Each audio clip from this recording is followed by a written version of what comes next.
In a future New York City, a lady would deem it rather crude to expose her face to another person, so she will wear a mask.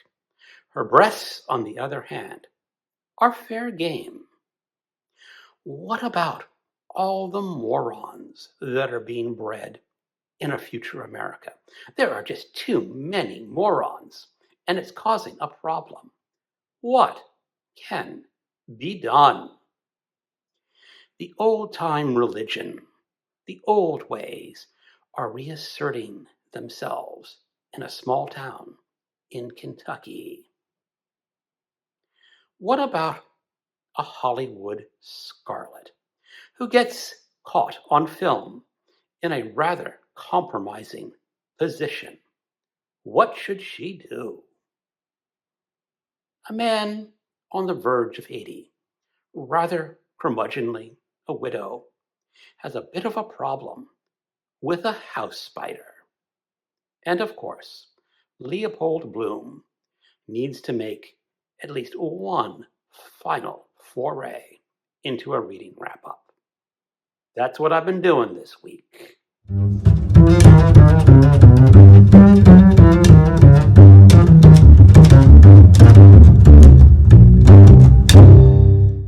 Hello, welcome to my channel, Another Bibliophile Reads.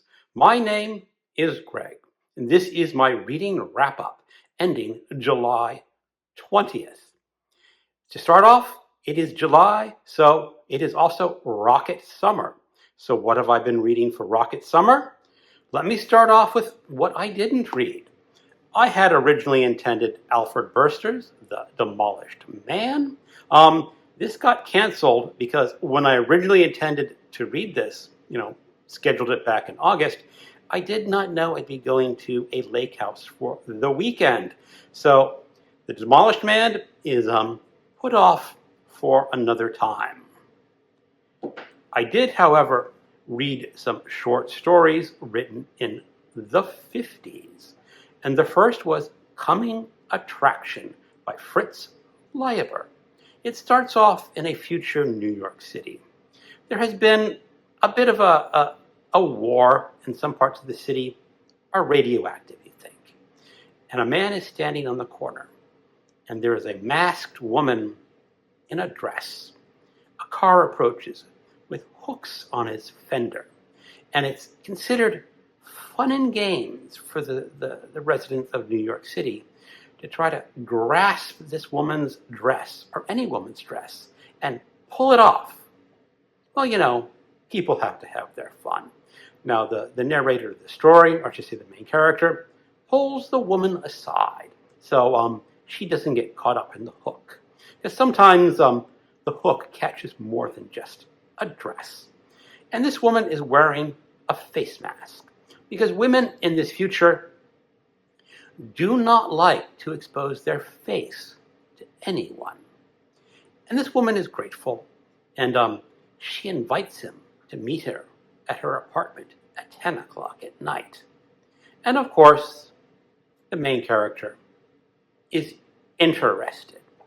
Now, what happens from there is a little bit misogynistic. It is Fritz Leiber talking about women and independence from the 1950s perspective that was really rather outdated by the 21st century perspective. So it's an interesting short story, especially when you look about how attitudes of sex have changed over the decades. And I read that from this collection, The Science Fiction Hall of Fame. The other short story that I read was The Marching Morons by C.M. Kornbluth, originally published in 1951. And this story, it tells a man working in his field, and he uncovers a buried man in a casket. This man was unfortunately given a particular shocks treatment a couple of centuries ago that put him in suspended animation. And it was not known you could do that back then, but now he can be revived. So he's a man out of the past, living in the future. And the future, as is told to him, is that all the intelligent people of the world decided they weren't going to be having children because they were too much trouble. But all the stupid people still had lots of children. And those stupid children had more stupid children. And what that does in the future is give you a large base of the population that is near idiocy. So what are they to do? This man from the past has a cunning plan to get rid of all the morons.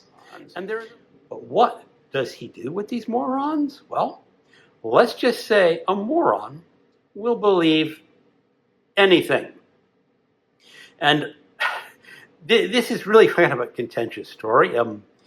It's rather conservative in its point of view in some cases that I do not necessarily agree with, but it does have a satisfactory ending because what this man from the past decides to do with the morons is horrific and humorous at the same time, but he does get his comeuppance by the end of the story.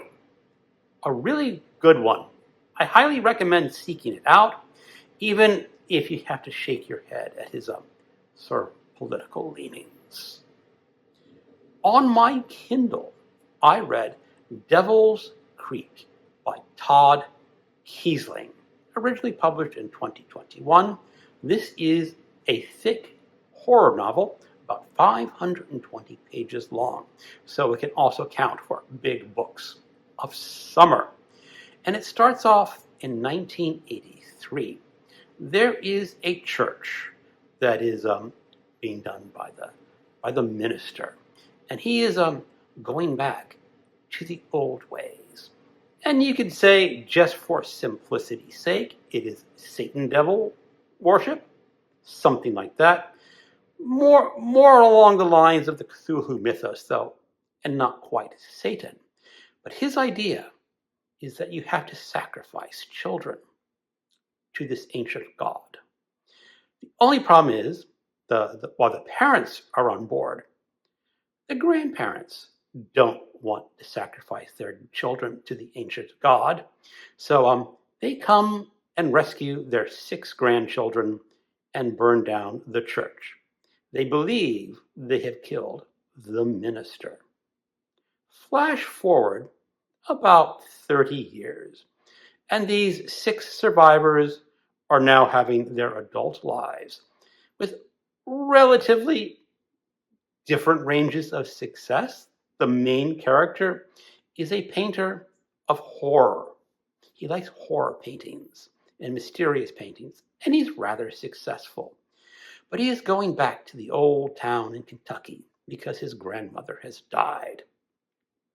And it turns out that his grandmother had more plans after this minister was supposedly dead, because this is a horror story. It's not a big story to say that, or a big spoiler to say that that dead minister, he's coming back, and he's got plans for this small town. Now, overall, this book was okay. The main problem I had with this is that the author really does not know how to write an engaging and entertaining characters. The characters do not have to be likable, but you have to get into their story and into their lives. And he does not devote enough time to their lives to make them interesting characters. And this is a 520-page novel.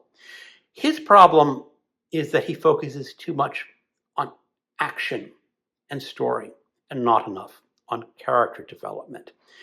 And it's not a big surprise in a horror story to say some characters are going to die.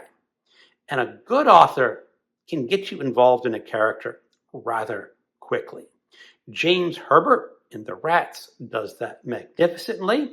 He will write a chapter, and the first half of the chapter is just getting you into that character and then knocking off the character. And this, the Todd Keisling, he fumbles around with the character doing some things in a chapter, and the next one, they're toast. but you don't care because he's not really investing enough in the characters so that the reader gets involved. That's my big problem with this book. Too long for what it is and too action oriented. I like my horror a little more nuanced, a little more atmospheric. This book has some grisly scenes, but not overly grisly. And why I liked it, I might pick up another book by this author. It is certainly not he's certainly not on the top of my list to seek out more books. After that, I read The Quick Red Fox by John D. MacDonald. This is part of the Travis McGee series. Travis McGee is sort of a man who lives on his boat on the coast of Florida. And he does jobs finding things for people. And these things that are found are things that cannot really be done legally. And while Travis McGee does not necessarily break the law, he does work outside of it a bit. And in this story, there is a Hollywood starlet. She was on vacation with her boyfriend in what she thought was a remote house. And let's just say she got caught in a compromising position with her boyfriend and a few other people, from a photographer with a large telescopic lens. And she's being blackmailed. And she needs Travis McGee. Not necessarily to get the money back, because the bribery scheme or the blackmail scheme is a done deal. She's paid off the blackmailer. Except now there's a second blackmailer.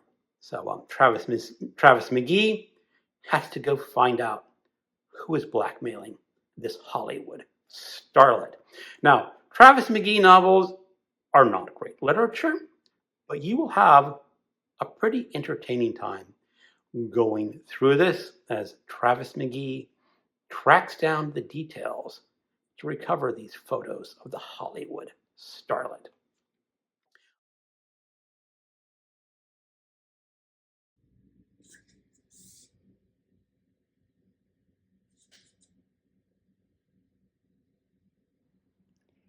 I was editing a video in my basement library when I looked out the window and I saw a critter munching on my wife's raised bed where she is growing mini tomatoes.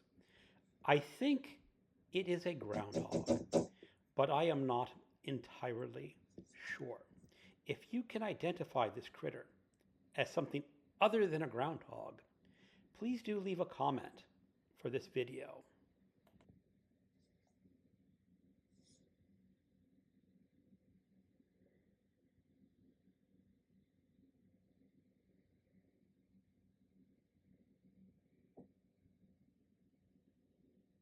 On my Kindle, I have finished reading The Spider by Amy Cross, originally published in 2017.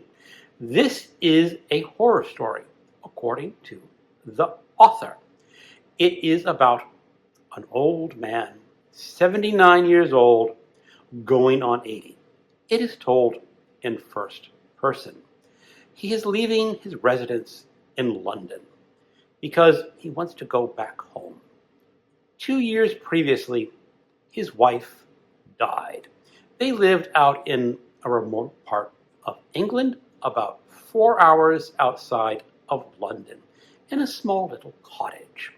So he's returning to his cottage, where he and his wife lived out their life.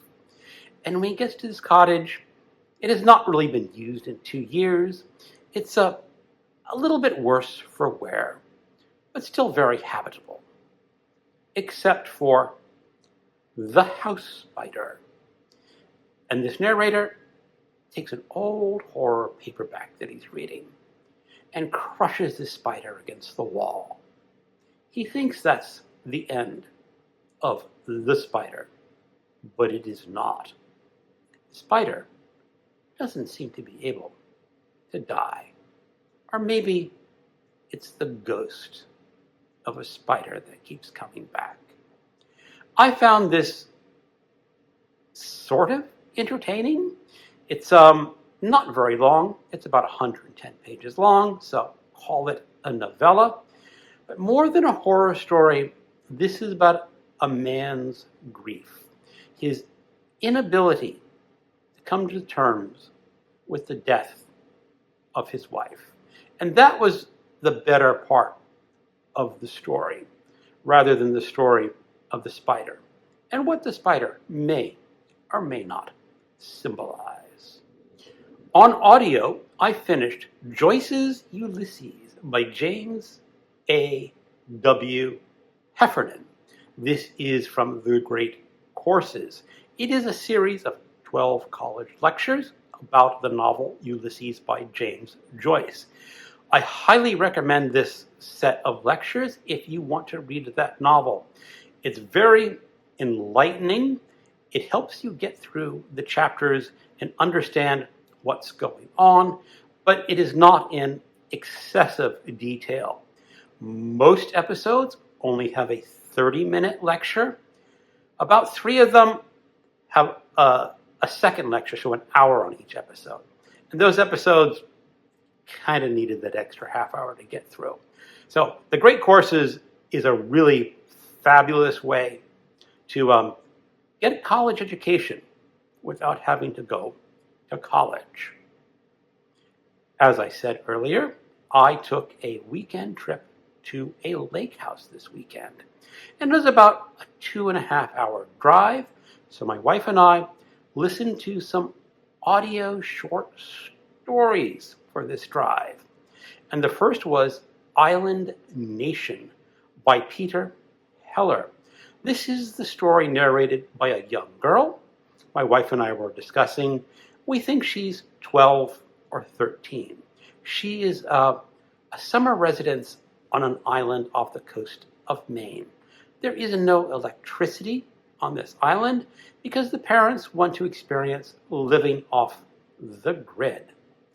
Unfortunately, on the mainland, there is some social unrest. The Maine residents, the long-term Maine residents, don't like the out-of-towners coming to their state and staying there. So they are tossing out the out-of-towners violently. A bit of a coup going on. So the girl is watching her parents discuss what they should be doing.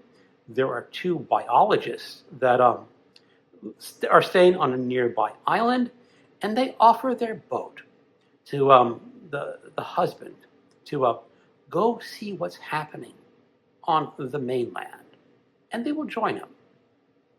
They don't return. A few days later, the mother says, I got to go look for my husband. She does not return. So this girl is on this island all by herself, and on the coast, something really rotten is going on. It's a pretty good short story. It's about 36 pages, maybe 40 pages long. We also listened to Dietrich by Don Winslow. Don Winslow is an excellent crime writer.